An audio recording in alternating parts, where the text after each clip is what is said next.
अच्छा जी, ये दो सवाल हम करेंगे, क्वेश्चन 12 और 13, IS 12, page 332। Dua Limited is in the process of finalizing its financial statements for the year ended 31 December 2019.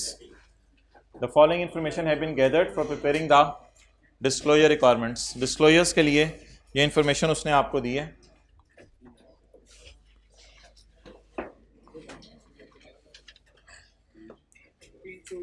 Pause करो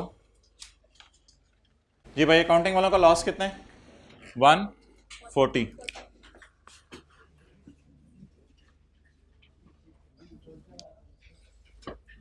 मैं आपको नोट करने का टाइम नहीं दूंगा। You have to take a picture at the end. Just concentrate on facts और खुद चीज़ों का ट्रीटमेंट आपने सोचना है, बस इससे ज़्यादा और कुछ नहीं है। प्रॉफिट हो या लॉस हो उससे कोई फ़र्क नहीं पड़ता, बस साइन का डिफरेंस आ जाएगा। 140। नेक्स्ट, ये मैं पॉइंट जो बुलेट है, 1-2 मिनट ज़रा और बच्चे आ जाएं फिर मैं पढ़ता हूँ। दूसरा बुलेट मैं पढ़ने लगा हूँ। It include dividend of 16 million earned. Income वाला डिविडेंड है ना, इनकम कमाई है। 16 million dividend earned against equity investment in UK. UK में हमने कोई शेयर खरीदे हुए हैं, उसमें 16 मिलियन का हमने डिविडेंड कमाया। As per the tax law, tax वाले कहते हैं कि this dividend is exempt from tax, लेकिन पाकिस्तान में तो एग्जेम्प्ट है, लेकिन यूके वाले इस पे 20% टैक्स मांग रहे हैं। अच्छा, पहले मुझे ये बता दें, ये डिविडेंड कोई रिसीवेबल टाइप है? चक्कर नहीं, एक मिनट, ये रिसीवेबल टाइप है कोई? तो डेफर्ड टैक्स की वर्किंग के बारे में सोचूं या डायरेक्ट करंट टैक्स सोचूं? एक्सेलेंट। कोई टी अकाउंट बनाने की जरूरत नहीं, कोई टी अकाउंट बनाने की जरूरत नहीं। क्यों? रिसीवेबल होता तो टी अकाउंट बनाता, फिर कैश अकाउंटिंग, अक्रूवल अकाउंटिंग, उस तरह की कोई कहानियां लिख के देता सवाल के अंदर। तो उस तरह की कहानियां उसने सवाल में नहीं लिख कर दी। ओके, अगला सवाल, डेफर्ड टैक्स से क्यों आपने निकाल दिया इसको? जल्दी करें। डेफर्ड टैक्स से क्यों निकाल दिया? रिसीवेबल का वर्ड नहीं लिखा, तो टी अकाउंट बनाने की जरूरत नहीं, डेफर्ड टैक्स के एतबार से सोचने की जरूरत नहीं। करंट टैक्स के अंदर मुझे बता दें, मैं इसको एग्जेम्प्ट के तौर पर ले लूं या इस 20 को मैं 16 को माइनस करके नीचे अलग रेट लगाऊं? अच्छा चलो मुझे एक चीज बताओ, चाहे पाकिस्तान वाले कह रहे हैं टैक्स ना दो, मैं बाहर के मुल्क में टैक्स देना पड़ेगा मुझे। तो आप कैसे कह सकते हैं मैं इसको एग्जेम्प्ट कर दूं? क्या ये इनकम मेरी माफ है या इस पे मुझे बाहर के मुल्क में टैक्स देना है? क्या मैं 16 माइनस करके नीचे ये, अच्छा ऐसा कर देता हूं, चले आपके लिए आसान हो जाएगा, 16 में माइनस कर देता हूं। क्यों माइनस कर रहा हूं? क्योंकि इस पे जनरल रेट नहीं लगना, जनरल रेट 35% है। 16 माइनस कर देता हूं और 16 माइनस करके नीचे दो टैक्स बना देता हूं, टैक्स इन पाकिस्तान एट 0% और टैक्स इन यूके एट 20%। तो इससे शायद अब ज्यादा कंफर्टेबल हो जाए। ऐसे करके दिखा देता हूं आपको। एक मिनट, करंट टैक्स की बोलो, डेफर्ड टैक्स में क्यों नहीं लेके जाना? रिसीवेबल का चक्कर ही नहीं है, टी अकाउंट बनाने की जरूरत ही नहीं है। तो इंशाल्लाह अभी भी टैक्स लेके हो जाए। आमतौर पर इनकम्स कमाते हैं, फौरन टैक्स देते हैं उसके ऊपर। अच्छा, लेस क्यों करना है भाईजान? वजह वजह वजह वजह जनरल रेट नहीं लगना। लेस क्यों करने? जनरल रेट नहीं लगना। लेस डिविडेंड इनकम, इसका कौन सा रेट है? सेपरेट रेट है जी, बोले 16। इस 16 को मैंने माइनस कर दिया। ये माफ है या इस पे पाकिस्तान में माफ है, बाहर के मुल्क में टैक्स देना है? अब मुझे नहीं पता, टैक्सेबल प्रॉफिट शायद मेरे यहां तक निकल आए, अल्लाह करे इतनी जगह हो कि मेरे टैक्सेबल प्रॉफिट यहां तक निकल आए। उनपे मैंने जो टैक्स लगाना है वो कितने % लगाना है? 35%। अब मुझे बता दें, tax on dividend in Pakistan 0 और tax on dividend in UK, क्या 20% दूंगा मैं या मुझे माफ हो जाएगा? ये भी कितना हो गया? 3.2। तो ये मैं आपको कह रहा था कि इस डिविडेंड के ऊपर जो टैक्स है इसे माफ ना करें, दिलवाएं जरूर, लेकिन किस मुल्क में देंगे tax? UK. Clear? Any question? Late आए हो ना तो समझ कैसे आनी थी। इसमें पड़ा है 16 का डिविडेंड जो कि यूके में शेयर खरीद के मिला। इस डिविडेंड को मैं टी अकाउंट में इसलिए नहीं डाल रहा कि रिसीवेबल टाइप का चक्कर कोई नहीं। एज पर टैक्स लॉस, जो टैक्स लॉस पाकिस्तान में है, पाकिस्तान वाले इसको माफ कर रहे हैं और यूके वाले कह रहे हैं 20% टैक्स दे दो। मेरा सवाल यह था कि पाकिस्तान में कितना टैक्स दूं और यूके में, तो बस मैंने यही आपको कहा है, इस 16 को यहां से बाहर निकाल दें, पाकिस्तान में टैक्स 0% दे दें और यूके में 20%। ओवर, चलें आगे। कम ऑन पॉइंट 2, 1 का पहला बुलेट मैंने छोड़ा हुआ है, पता नहीं क्लास कब पूरी होगी, फिर मैं डिस्कस करूंगा। 2, ये पॉइंट मैंने आपको करा दिया हुआ है। The movement of own PP are as follows. पहले मैं करंट टैक्स की वर्किंग पूरी कर रहा हूं। अकाउंटिंग इंपेयरमेंट लॉस और अकाउंटिंग डेप्रिसिएशन उल्टा दूं और इसकी जगह टैक्स वालों की डेप्रिसिएशन माइनस कर दूं। उल्टवाएं जी। Impairment loss 72। अच्छा देखें, सवाल में कुछ बड़े इजी मार्क्स दिए होते हैं। डेप्रिसिएशन अकाउंटिंग वालों की 470। अच्छा मैं वैसे मशवरा दे रहा हूं कि नोट ना करें, कर रहे हैं तो आपकी मर्जी है, कोई मसला नहीं। मशवरा इसलिए मैंने दिया है कि मैं आपको नोट करने का टाइम दूंगा नहीं। मैं सोच रहा हूं कि आप ज्यादा कॉन्सेप्ट सोचने पे बस फोकस करें। और माइनस क्या करनी है जी? कितनी? 284। अब पिछली रो में बैठ जाओ या कुछ कर लो। देखो नेक्स्ट, आगे बढ़े जी। Opening balance, addition, impairment, depreciation, disposal. Disposal में भाईजान एक मसला है कि डिस्पोजल के अंदर उसने ये एसेट अकाउंट दिए हुए स्टेटमेंट फॉर्म में, तो ये डिस्पोजल नहीं है असल में, ये डिस्पोजल की बुक वैल्यू है। ये डिस्पोजल की क्या है? ओ भाईजान एसेट अकाउंट में डिस्पोजल की बुक वैल्यू जाती है ना। अब मसला ये है कि उसने हमें नहीं दिया हुआ, क्या नहीं दिया हुआ? उसने हमें कैश रिसीव्ड नहीं दिया हुआ। उसने क्या नहीं दिया हुआ? हमें कैश रिसीव्ड नहीं दिया। तो मैं पीपी का अकाउंट नहीं बना रहा, पीपी के अकाउंट की मुझे जरूरत नहीं है। वर्किंग 2, डिस्पोजल अकाउंट, किन के मुताबिक? अकाउंटिंग वालों के मुताबिक। कैश गिवन नहीं है, बुक वैल्यू गिवन है 144।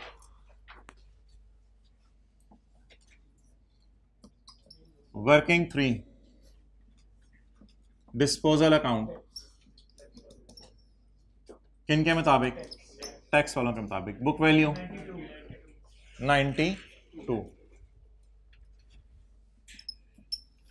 कैश गिवन नहीं है, 100 रुपया ले लें, सिफर सिफर भी ले लें तो ये अकाउंट इंशाल्लाह नेगेटिव में नहीं जाते कि इधर गेन लॉस आ जाता है। तो इसलिए इस अकाउंट में कोई डर ही नहीं, 0-0 लें, बेहतर है सवाल में assumptions ना लें जी। बता दें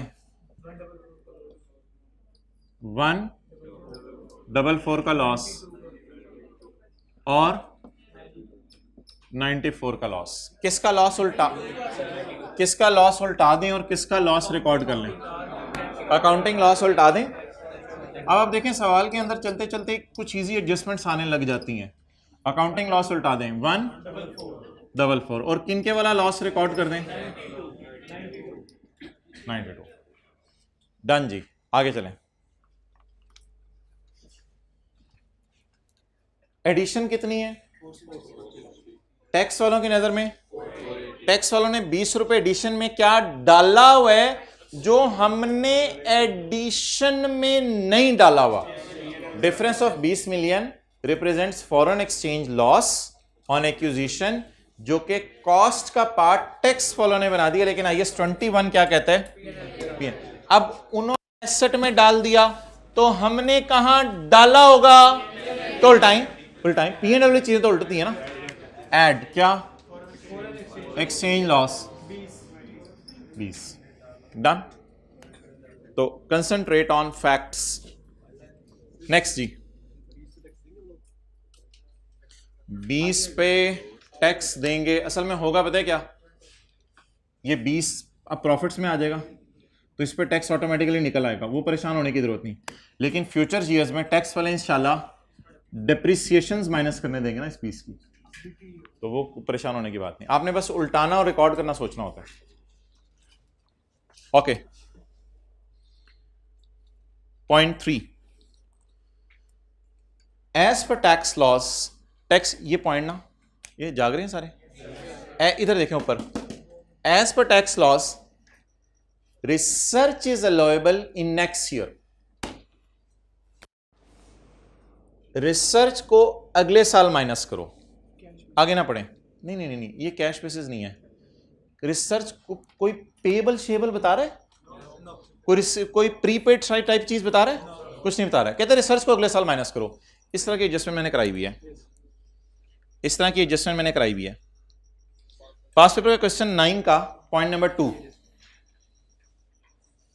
हमने खर्चा कर दिया था 15, टैक्स वालों ने कहा अगले साल नहीं, अगले 5 सालों में माइनस कर लो, इस साल को डाल के 5 सालों में माइनस कर लो। उसी तरह की एडजस्टमेंट है।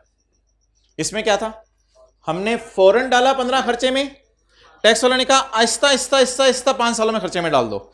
इधर क्या कह रहे हैं कि तुम लोग इस साल खर्चे में डाल रहे हो और हम लोग अगले साल खर्चे में डाल लेंगे, लड़ो मत हमारे से, तुम लोग इस साल खर्चे में डाल लो, हम लोग कब खर्चे में डालेंगे, अगले साल खर्चे में डालेंगे। तो करंट टैक्स के एतबार से आपने जरा सोचना है आगे पढ़े बगैर। टैक्स वाले कह रहे हैं तुम जो रिसर्च इस साल करोगे वो हम तुम्हें अगले साल माइनस करने देंगे। क्या ये उर्दू में तर्जमा सही बन रहा है? As per tax loss research is allowed in next year, इस साल हम करेंगे वो माइनस अगले साल करने देंगे, अगले साल या अगले 5 सालों में। इसका मतलब है अगर हमने 10 रुपए इस साल किया, मिसाल दे रहा हूं, अगर 10 रुपए इस साल किया तो इस साल की करंट टैक्स की वर्किंग में 10 ऐड हो जाएगा और अगले साल ये 10 लेस हो जाएगा। दोबारा सुने मेरी बात, अगर इस साल मैंने 10 का रिसर्च का खर्चा किया तो इस साल ऐड हो जाएगा और टैक्स वाले कब माइनस करने देंगे, अगले साल करंट टैक्स में माइनस हो जाएगा। क्लियर? इसी तरह अगर पिछले साल मैंने कोई रिसर्च की थी तो पिछले साल उलट जाएगी और हमारे साल, दोबारा सोच लें सारा, इस साल अगर मैं खर्चा करूंगा तो टैक्स वाले क्या कहेंगे, अगले साल माइनस करो, तो व्हाट डज इट मीन, इस साल उल्टाओ। भाई आप बोलो कुछ, जो सवाल पूछने आए थे, इस साल उल्टाओ और अगले साल माइनस करो और पिछले साल का जरा ज़हन में लाएं। इसका मतलब है अगर पिछले साल मैंने खर्चा किया होगा तो पिछले साल टैक्स वालों ने मुझे उल्टवाया होगा और इस साल अलाउ करने को कहोगा, डन। अच्छा, सिर्फ करंट टैक्स के एतबार से सोचें, सारी एडजस्टमेंट्स में फिलहाल करंट टैक्स के एतबार से करवा रहा हूं। रिसर्च का खर्चा 25 मिलियन का हुआ है 2019 में।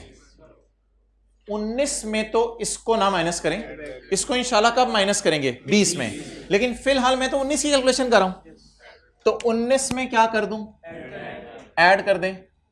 रिसर्च कितनी, 25, ये 25 मैंने ऐड कर दी। पिछले साल कितनी रिसर्च हुई थी, 64। पिछले साल जो रिसर्च हुई थी 64, जल्दी सेट हो ना, इसी तरह बैठना, ठीक है। अच्छा, पिछले साल कितनी रिसर्च हुई थी, 64। पिछले साल ये रिसर्च टैक्स वालों ने अलाउ की होगी, नहीं, हमने माइनस की होगी, हमने माइनस की होगी। इसको क्या करें, पिछले साल ऐड हुई थी, इस साल लेस कर दें। टैक्स वाले कहते हैं it is allowable in next year, तो अगले साल माइनस करें इसको। तो हमारे साल लाके इस रिसर्च एक्सपेंस को 18 वाले को रिकॉर्ड कर दें और 19 वाले को उल्टा दें, 64। आप विजुअलाइज करें जरा, अगर मैं 18 की कैलकुलेशन तो 18 में क्या हुआ होगा, एक्सेलेंट, 64 ऐड हुआ होगा। और अगर मैं 20 की कैलकुलेशन खोलूं तो इट इज अलाउएबल इन 25 में माइनस होगा। तो ये एक बड़ी मजे की एडजस्टमेंट थी जो एडवर्टाइजमेंट टाइप थी। नहीं, वो मैं अभी डेफर टैक्स के एतबार से बातें मैंने नहीं भी की, मैंने इसे करंट टैक्स के एतबार से सोचवाया। अच्छा यार, अगर ये लिखा होता कि research is allowed in next 2 years as per tax rules, उल्टाते 25, लेकिन 12.5 अगले साल माइनस करते हैं और उससे 12.5 अगले साल माइनस करते हैं। क्लियर होगी ये बात? लेकिन इस सवाल में क्या लिखा हुआ था? Research is allowed in next year. तो हमारे साल वाली तो अलाउ नहीं होगी, हमारे साल वाली अलाउ, उसे ऐड कर दें। पिछले साल वाली पिछले साल नॉट अलाउड थी, हमारे साल अलाउ हो जाएगी। तो घिसी पिटी एडजस्टमेंट आ गई। Rent expense is allowed for tax purposes on payment basis, cash accounting. तो चलते चलते इजी मार्क्स भी आ जाते हैं। Rent prepaid at 31 December 19 is 6 and 31 December 18 is 1 million. तो how to tackle T account, बोलें जी। Rent expense opening prepaid 1, closing prepaid 6। अब आप बता दें कौन सी साइड, ये साइड किसके लिए है? कैश के लिए, और ये P&L के लिए। बैलेंसिंग क्या आ रहा है? कैश। अच्छा, हाउ टू टैकल में पहला काम क्या था? Prepare T account. Current tax की वर्किंग में, जल्दी करो, करंट टैक्स की वर्किंग में P&L उल्टा दें और पेमेंट लेस कर दें। तो ये इजी एडजस्टमेंट आ गई थी। रेंट पेड कितना हो गया? 5। डन। पिछले साल एज ऑन 31 दिसंबर 18, जगह दे दें, पढ़ लें आप लोग एडजस्टमेंट। नहीं, अब फिर फर्स्ट रो में आ जाए, बैग दे दें जल्दी। यार ये लाइन ना पढ़ें, ये अभी मैंने क्लास में समझानी है।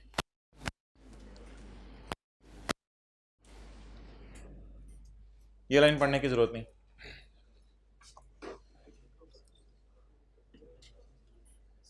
जल्दी जरा कर लें, थोड़ा सा जल्दी। एज ऑन 31/12/18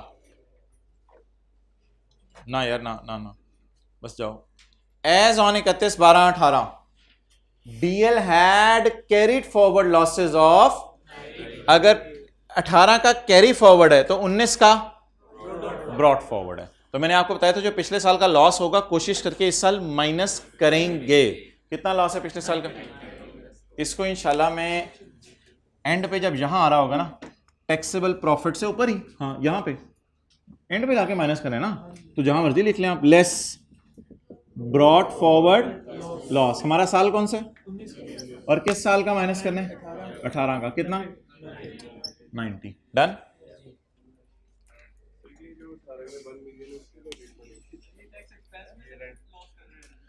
भाईजान एक चीज मेरे से तय कर लें कि आप लोग मुझे डेफर टैक्स की वर्किंग पहले कराना चाह रहे हैं या करंट टैक्स की, पहले ये मेरे से तय कर लें।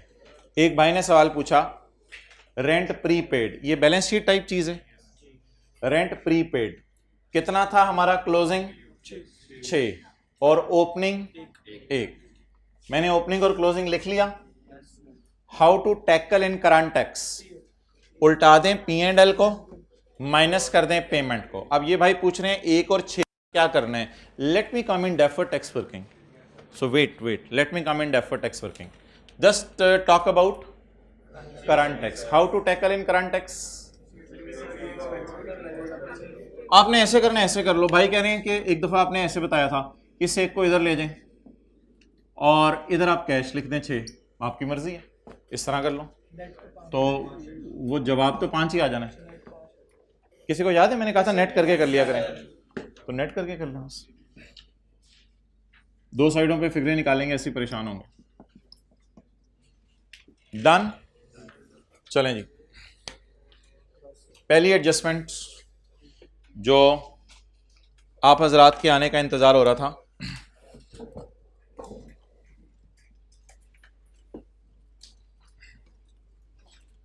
एक बात बताइएगा,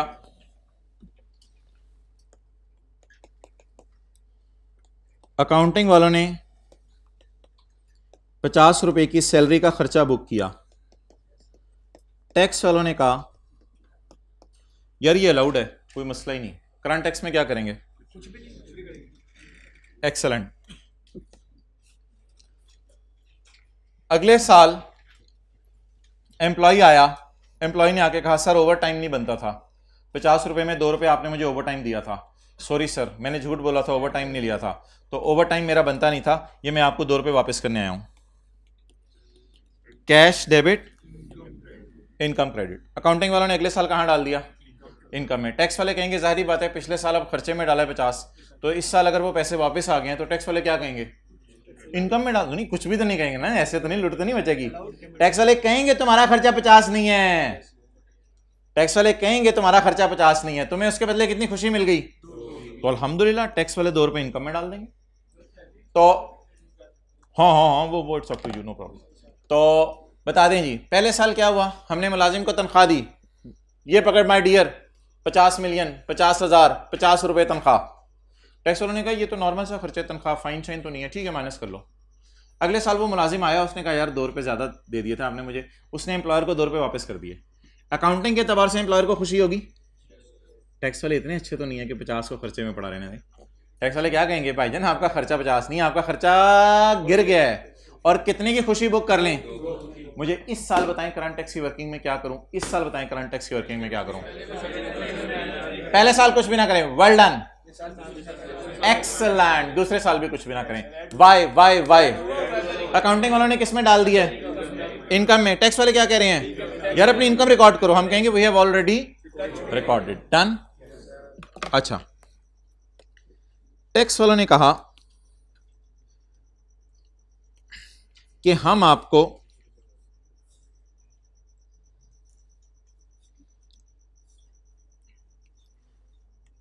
सवाल में पहली लाइन, इट इंक्लूड्स, अच्छा ये ना कहें ये लॉस में इनकम्स क्यों पड़ी हुई हैं, और प्लस हुई हुई हैं।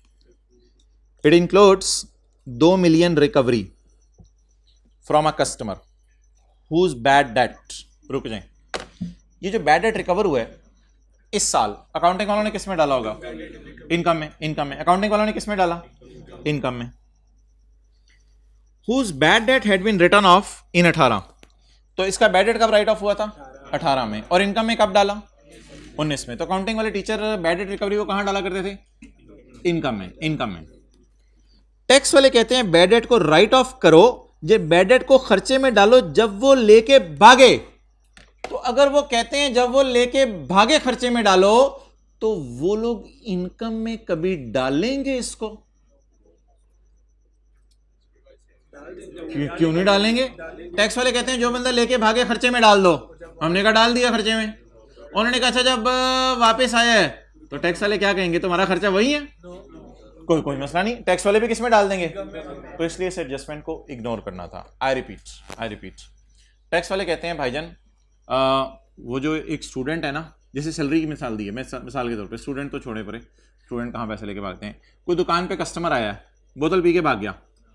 अब बोतल पी के भाग गया तो वो खर्चे में बुक हो गया, बोले खर्चे में बुक हो गया। जैसे ही वो बोतल पी के भागा खर्चे में बुक हो गया, अगले साल वो बोतल के पैसे ले आया। बताएं जी, अब अगर वो बोतल के पैसे लाया तो क्या करें? अकाउंटिंग वाले खुश हो जाएंगे, इनकम में डाल देंगे।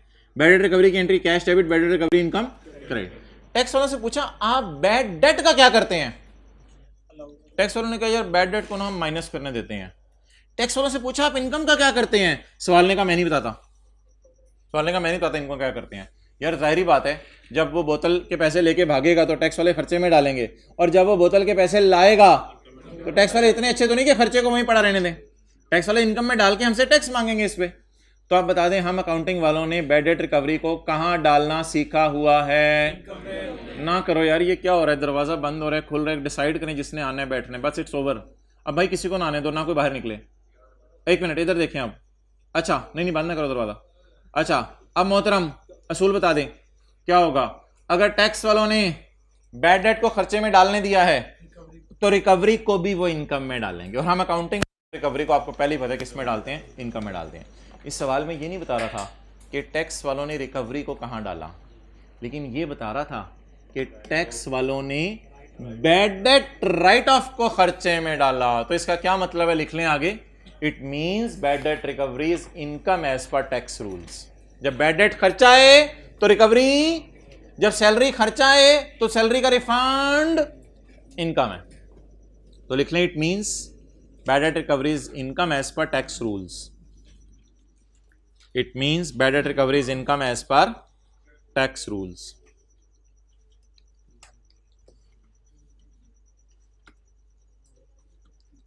It means bad debt recovery is income as per tax rules. तो इसको इग्नोर कर दें।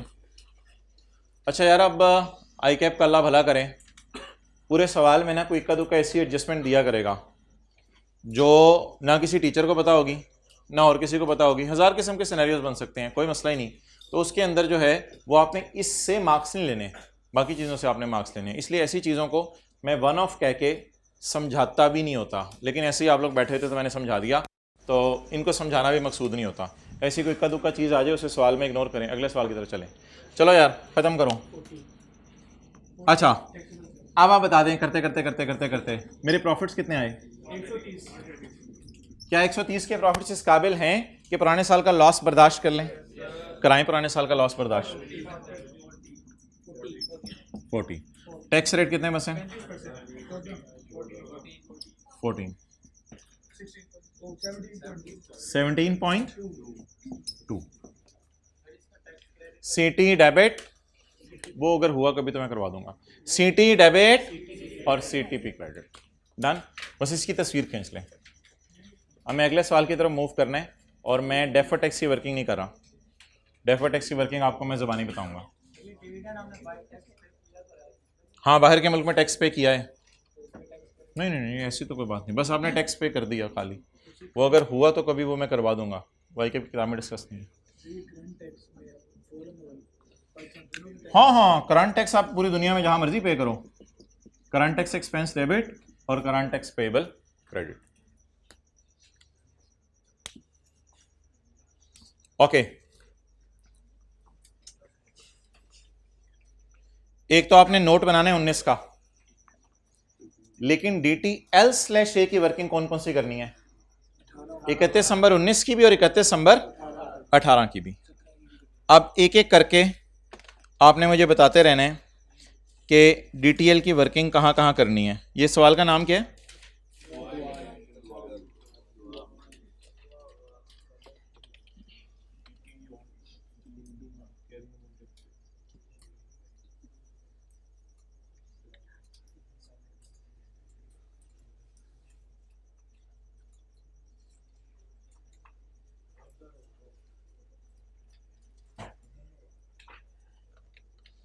चलें जी, ये कोई डेटर का बैलेंस बुलेंस टाइप दिया हुआ है कि हम कैरिंग अमाउंट टैक्स बेस में जाएं?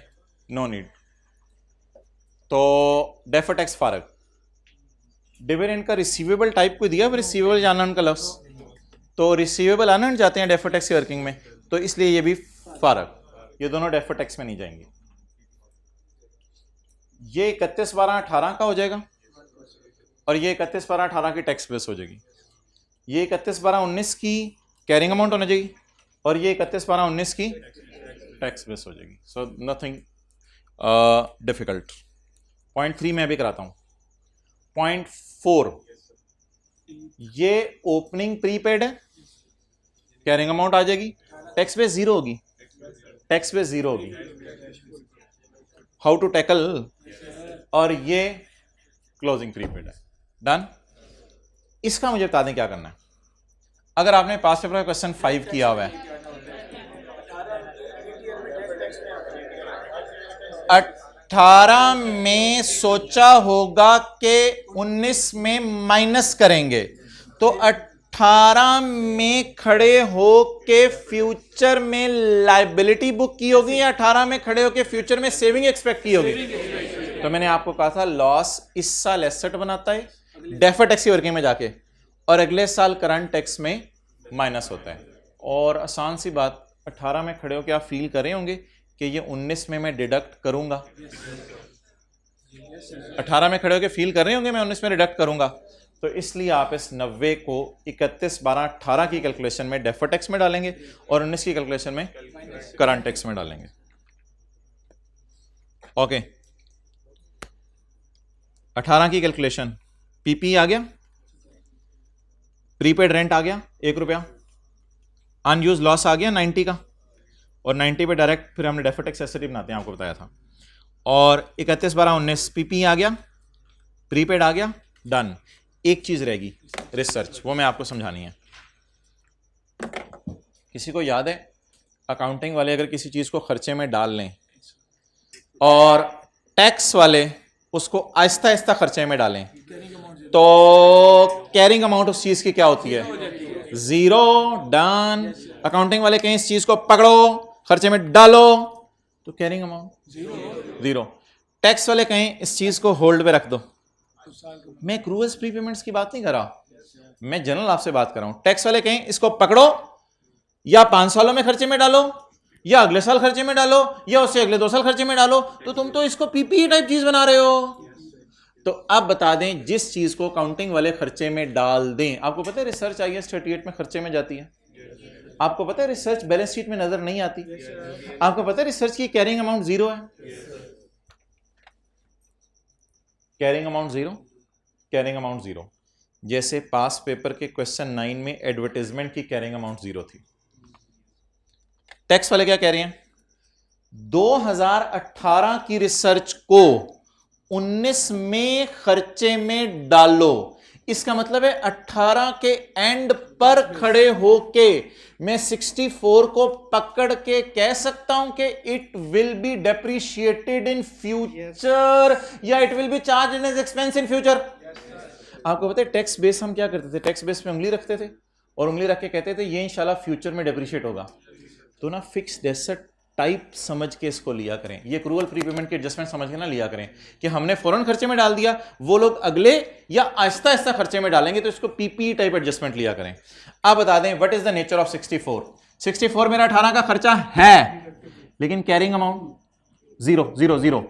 इस 64 को उन्होंने कहा अगले साल खर्चे में डालो या अगले 5 सालों में खर्चे में डालो, अगले साल खर्चे में डालो। तो क्या मैं 64 को टैक्स बेस में घुसाकर, टैक्स बेस में डालकर ये कह सकता हूं इंशाल्लाह इसको मैं फ्यूचर में डेप्रिशिएट कर लूंगा या शायद अगले साल ही माइनस कर लूं पूरा? ये बेसिक रूल है इसके पीछे। और मजे की बात सुन लें, वो जब रूल लगाएंगे तो ये डिडक्टेबल इन फ्यूचर आ जाएगा, इंशाल्लाह अगले साल इसको माइनस कर लेंगे। डन हो गया। इसी तरह मुझे बताएं जब मैंने रिसर्च की किस साल? 19 के साल। तो 19 के साल में रिसर्च कितनी है? टैक्स वालों ने कहा इसको अभी जरा होल्ड पे रख दो 25 को, अगले साल ना खर्चे में डाल लेना। तो हमने कहा अगले सालों में तो प्लांट मशीनरी टाइप चीजों को खर्चे में डाला जाता है, तो इसको एसेट टाइप आप चीज समझे और एसेट टाइप चीज समझ के टैक्स वालों की नजर में बैलेंस, टैक्स वालों की बैलेंस शीट के मुंह पे डालें। जैसे ही आपने टैक्स वालों की बैलेंस शीट के मुंह पे डाला ये 25, तो ये 25 अब आपको फील हो रहा है ये 25 फ्यूचर में 4-5 सालों में ऐसा ऐसा डेप्रिशिएट हो जाएगा या शायद अगले साल ही माइनस हो जाए पूरा। तो this is deductible in future. तो ये जो रिसर्च की एडजस्टमेंट है इसके साथ लिख लें, जस्ट लाइक पास पेपर क्वेश्चन 9 एडवर्टाइजमेंट। लेकिन एडवर्टाइजमेंट में क्या था? अच्छा, ये अब एक्रूअल प्रीपेमेंट टाइप एडजस्टमेंट है या ये पीपी टाइप एडजस्टमेंट है? PP type adjustment. Tax base क्या होती है? एक फिक्रा बोलने लगा अगर आपको पसंद आ जाए, फ्यूचर डेप्रिसिएशन। टैक्स बेस क्या होती है? Future depreciation. तो ये रिसर्च भी क्या है?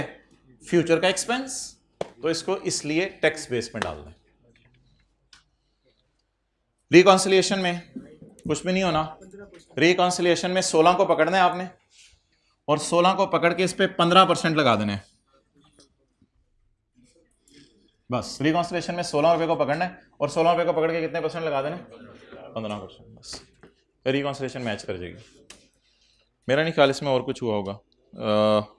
हाँ, कुछ भी नहीं हुआ हुआ। 16 को पकड़ा और 16 को पकड़े कितने परसेंट लगा दिए? 15%। डन हो गया। लेकिन एक बात याद रखिएगा, एक सवाल कराया था प्रैक्टिस का क्वेश्चन 25, ये -140 आ रहा है, -140 पे जब रेट लगेगा तो ये फिगर भी क्या आएगी, नेगेटिव आएगी, और इन द एंड ये दोनों क्या कर गई। तो that was all about this question. अगले सवाल में आ जाए, जितना हो सकता है उतना कर लेते हैं, बाकी छोड़ देंगे। Question 13, following information has been gathered for preparing the disclosure related to tax of Lux limited. आसान आसान एडजस्टमेंट्स हैं। पहले करंट टैक्स की मैं पोस्ट कर दूंगा आपको। अच्छा, नीचे जरा नोट देखें किस साल का है।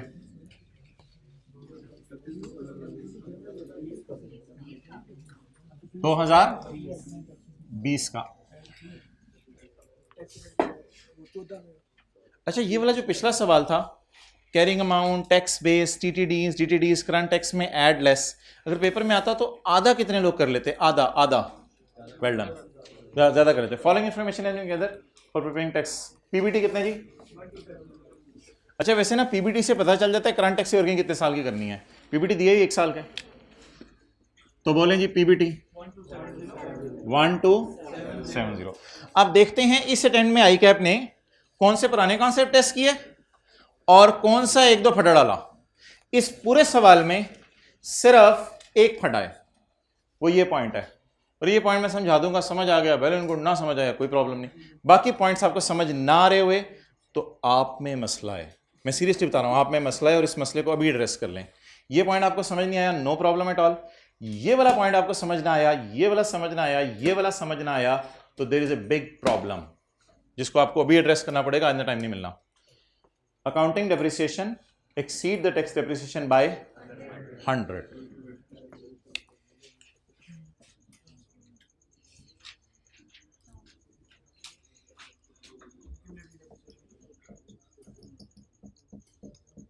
नहीं यार, रिकमेंडेड ऑप्शन नहीं, असल में ना लकीली मुझे बीवीज दी हुई है, मुझे बीवीज दी हुई है, बुक वैल्यूज दी हुई है ना, तो अकाउंटिंग के मुताबिक पीपी का अकाउंट बनाऊंगा और टैक्स वाला।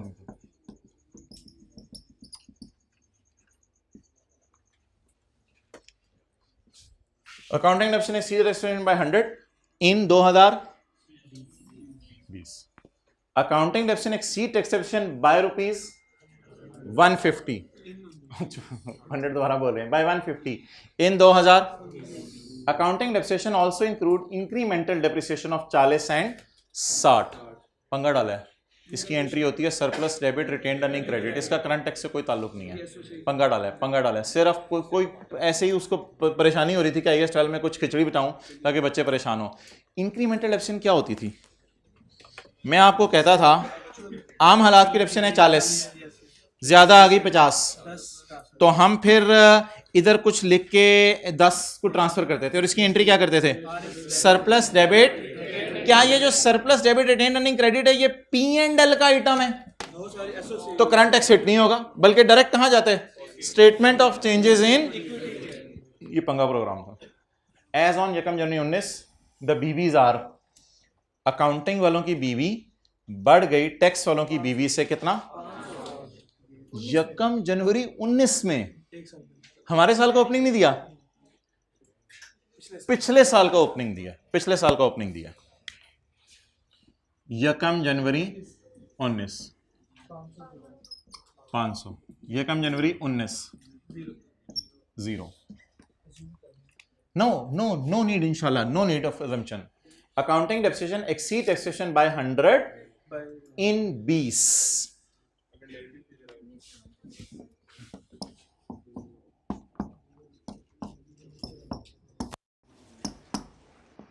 Accounting depreciation in 20। Accounting depreciation exceed taxation by 150 in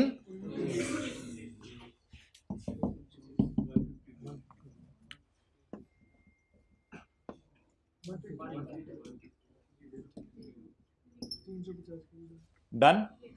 carry downs निकल सकते हैं, लगा शुक्र है, सारा डेटा अवेलेबल है। अब ये आई कैप पंगे ले रहे हैं या इतना राइट उसका बनता है? इतना राइट बच्चे कह रहे हैं बनता है। अच्छा जी, नहीं बनता। Carry down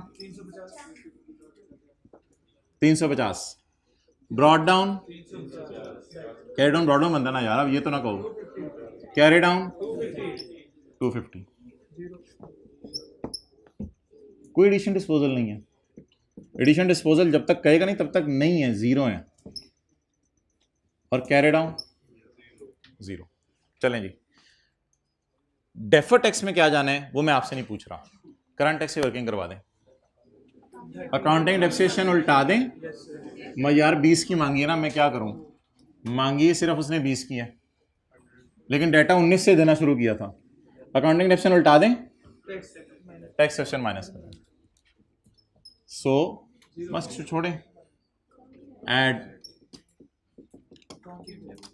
accounting 2020 over, tax basis तो निकल आएंगे यहाँ से, ये कैरिंग अमाउंट्स हैं दोनों और ये टैक्स बेस। पॉइंट 3 का पहला बुलेट फारिग करें, पॉइंट 3 का दूसरा बुलेट इजी मार्क्स दे दिए, अनलकीली आई के अपने बहुत इजी मार्क्स दे दिए। अनएंड कमीशन एज इट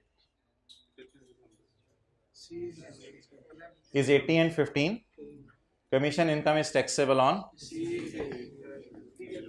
चलते चलते इजी मार्क्स दे गया बेचारा वो। How to tackle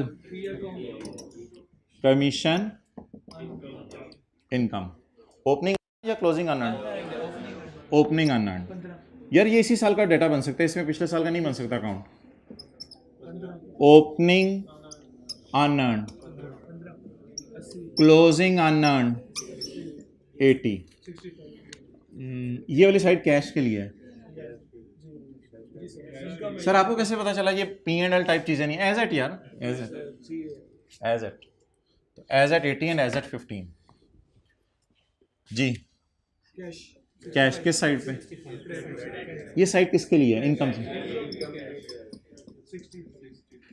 60। ये मैंने अकाउंट बनाया है भाईजान 2020 का, क्योंकि 19 का ब्रॉड डाउन लिया और 19 का कैरी डाउन लिया और 20 का कैरी डाउन लिया। अब बता दें 65 को क्या, हाउ टू टैकल, ना ना शुक्र नहीं करना, सब्र करना है, कुछ करना पड़ेगा। उल्टा दें उल्टा दें उल्टा दें P&L को, ओ भाईजान उल्टाना पड़ेगा, कैश बेसिस यूज हो रही है, ऐसे मुंह ना, अच्छा वो फिगर नहीं है इसलिए मुंह, उल्टा दें इनकम को और डाल दें रिसीट को, उल्टाएं इनकम को और डालें रिसीट को, जल्दी जल्दी जल्दी उल्टाएं उल्टाएं, उल्टाना कुछ भी नहीं, उल्टाते कैसे हैं, लेस करके, और रिकॉर्ड क्या करेंगे, कैश रिसीव्ड। चलें जी आगे, इंटरेस्ट एक्रूड एट 31 दिसंबर 20 से 40, होले होले रिसीवेबल है, ये एक्रूड का मतलब याद है, बताया था रिसीवेबल है, इंटरेस्ट रिसीवेबल एट 31 दिसंबर 2000। अच्छा हाँ, एक भाई का सवाल, ठीक है, ये इंटरेस्ट एक्सपेंस वाला है या इनकम वाला है, थोड़ी देर बाद ना आपको पता चल जाएगा कि ये जब मिलेगा तब टैक्स लगेगा, तो ये इनकम वाला है, आगे भी उसने इनकम का लफ्ज़ लिखा हुआ है, तो ये इंटरेस्ट खर्चे वाला नहीं है, तो लिखें इंटरेस्ट रिसीवेबल। मैंने हैंड रिटन पेजेस आपको दिए थे 1 और 2, जिसमें 3 तरह के आपको सवाल करवाए थे मैंने, ठीक है, वो एडजस्टमेंट है इसमें। इंटरेस्ट रिसीवेबल एट 31 दिसंबर 20 से 40 एंड 31 दिसंबर 19 से 30। इंटरेस्ट इनकम का अकाउंट खोलें और ओपनिंग रिसीवेबल बताएं 30, closing receivable 40। Income for the year is 55 and आगे उसने बताया इंटरेस्ट इनकम पे 20% टैक्स लगेगा, लेकिन जब कब होगी, रिसीव होगी। इनकम कितनी है, कैश इधर आता है, ये क्या दी हुई है यार, ये क्या अकाउंट नहीं टैली कर रहा, हाँ कोई कैश रिसीव हो गया होगा ना, कैश रिसीव हो गया होगा। उसमें कमीशन में उसने जरा ओपनिंग क्लोजिंग दे दिया था खाली, तो ये हमने बैलेंसिंग निकाल लिया। इधर माशाल्लाह भाई ने तीनों चीजें दे दी, क्या बैलेंसिंग निकाल लें, कितना, how to tackle how to tackle how to tackle, prepare T account बना लिया, हाउ टू टैकल, उल्टाएं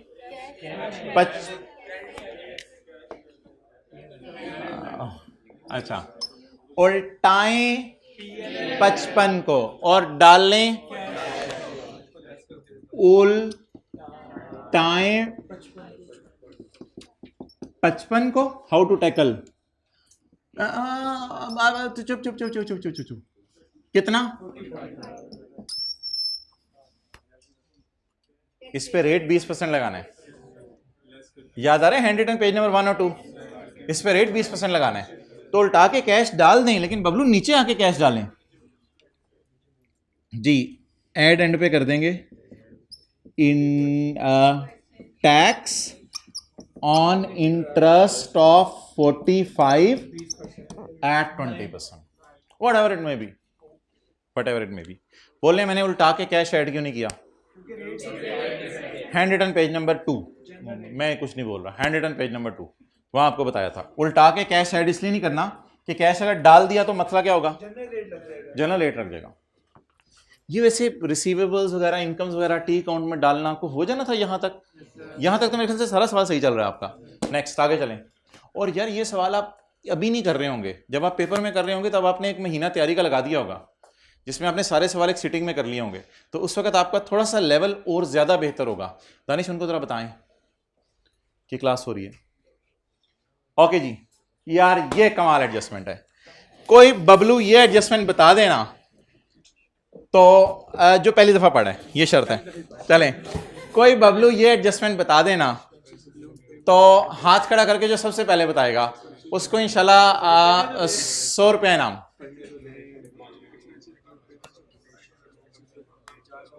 अभी इसको छोड़ दो यार, बस सिर्फ ये भी बता दो का जी, बताएं सर। 50 पे नहीं, हमने 100 पे हमने उसका टैक्स एक्सपेंस रिकॉर्ड माइनस करें क्या आप, अलाउएबल उनका 50 भी 100 माइनस करना है अपने करंट टैक्स। अच्छा वन इसके बारी खत्म होगी, इसकी बारी खत्म होगी, 50 ऐड करके 100 माइनस कर देना, ये बात है। एक्सेलेंट, बस वो जीत गया आप वो जीत गया। अच्छा, टैक्स वाले क्या अगर आप कोई अच्छा काम करें तो उससे खुश हो सकते हैं? खुश हो सकते हैं।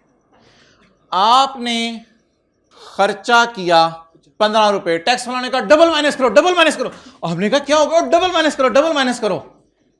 हमने कहा क्या, कहते छड़ यार डबल माइनस। हमने कहा हमने तो माइनस कर लिया ना एक दफा, और जानी डबल माइनस कर, छड़ बड़े सारी चीजें बड़ी है, तू अपना डबल माइनस कर, चिक के रख। हमने कहा हमने तो कर लिया एक दफा, तो अब क्या करें, एक दफा और माइनस कर लें, इससे कितना ऑटोमेटिकली माइनस हो जाएगा, डबल। अब भाई ने थोड़ा सा घुमाया है, भाई ने कहा जो हमने माइनस किए एक दफा उसको ऐड कर दें और डबल करके, तो आज आके खोती बोर्ड थले। तो expenses include payments of donation of 50। ओ भाईजान प्री पेड पेएबल के अकाउंट ना खोल लेना, लिखा ही नहीं प्री पेड पेएबल, आप एक्रूवल प्री पेमेंट की साइड पे जा रहे हैं।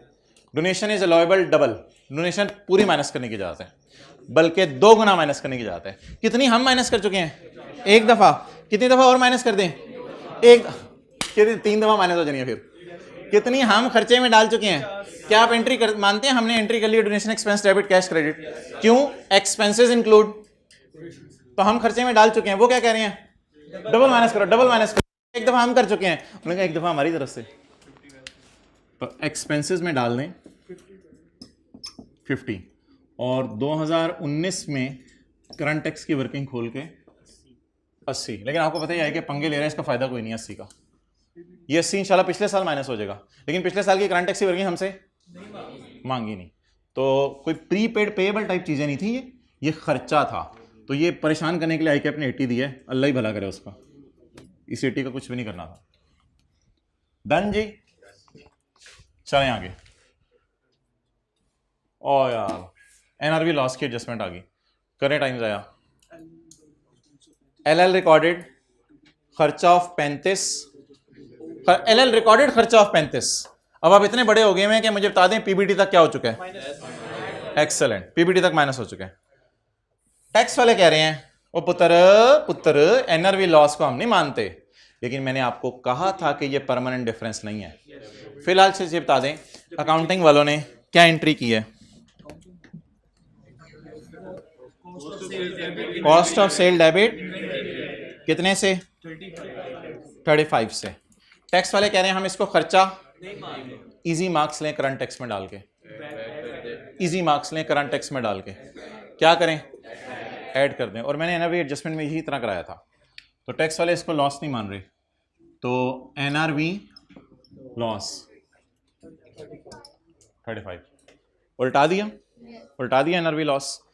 अब अगले साल जब ये चीज़ बिकेगी ना, तो फिर टैक्स वाले इंशाल्लाह इस 35 को डालने देंगे खर्चों में। अगले साल जब चीज़ बिकेगी, याद आ रहा है, अगले साल जब ये चीज़ बिकेगी तो टैक्स वाले इसको खर्चे में डाल देंगे। फिलहाल वो एनआरवी लॉस को नहीं मान रहे। और मुझे डैम श्योर है आप कुछ भी ना करके आते ना, आपने पेपर में 35 फिर भी ऐड कराना था, ये लफ्ज़ आपने पढ़ के नॉट अलाउएबल। तो अल्हम्दुलिल्लाह इस एडजस्टमेंट में भी ईजी मार्क्स मिल जाने थे। अब ये एडजस्टमेंट IFRS 9 की है, इसलिए सवाल से पंगे लेने की कोशिश ना कीजिएगा। ये एडजस्टमेंट IFRS 9 की है। अब शुरू से मैं पढ़ता हूँ। वो एक एडजस्टमेंट छोड़ दो यार, टाइम मिला तो कर लेंगे, नहीं तो नहीं करेंगे। कैरिंग अमाउंट और टैक्स बेस की इंफॉर्मेशन बता दें। कितनी दफ़ा बतानी है? 2 दफ़ा। 2020 में भी बतानी है और 2019 में भी बतानी है। चलें जी, 19 की कैरिंग अमाउंट और टैक्स बेस ये है, 20 की कैरिंग अमाउंट और tax base unearned commission income, ये है cash accounting. In cash accounting how to tackle carrying amount will appear, tax base will be 0 because cash accounting में अनअर्न्ड वगैरह exist नहीं करते। 31/12/18 की कैरिंग अमाउंट और टैक्स बेस 0, 31/12/19 की कैरिंग अमाउंट और टैक्स बेस 0। इधर भी कैश अकाउंटिंग है। 31/12/18 की कैरिंग अमाउंट, टैक्स बेस 0, लेकिन रेट 20% लगाना है क्योंकि हर साल ही 20% रेट है, उसने और कुछ नहीं बताया डेफर्ड टैक्स की वर्किंग में। कैरिंग अमाउंट 40 और टैक्स बेस 0। ये सारे फिगर्स एक दफा देख लें। लक्स 250 और 0 31/12/20 में, और 31/12/19 में 350 और 0। अनअर्न्ड कमीशन इनकम 80 और 0 और 15 और 0। इंटरेस्ट रिसीवेबल 40 और 0, 30 और 0। इसके बाद इधर रेट कितने परसेंट है? 20%। एनआरवी लॉस की एडजस्टमेंट मैं आपको करवा के क्लास क्लोज कर रहा हूं। एनआरवी लॉस की एडजस्टमेंट,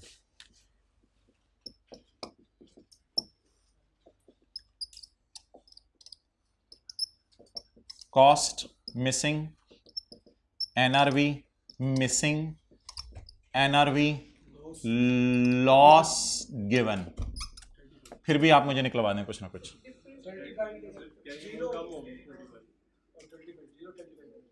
यार कुछ एज्यूम कर लो, 100 कर लो, 200 कर लो, कुछ कर लो। एनआरवी लॉस गिवन है कितने? 35।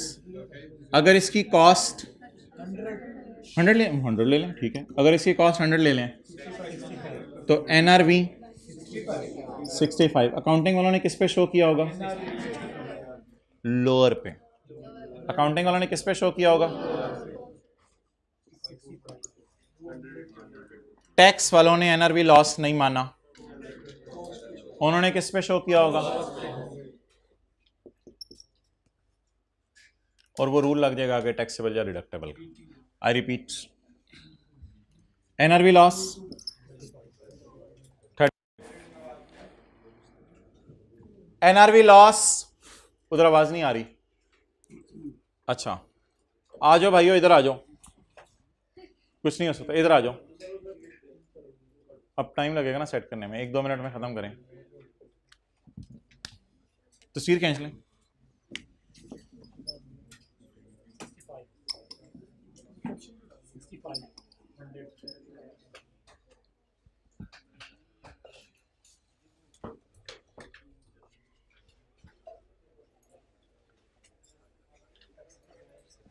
आने वालों के लिए जगह बना दें दिल खोल के। एक ही बंदे आप बैठे हुए थे बस उधर, और भी बैठे हैं। मोहतरम मरहबा। मरहबा मरहबा आसिम शकूर मरहबा।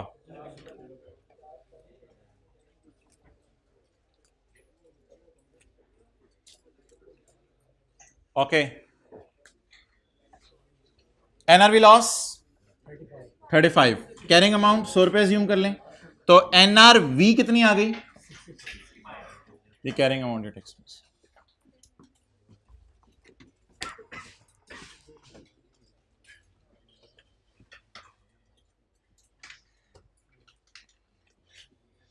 कौन कौन सी एडजस्टमेंट रहेगी?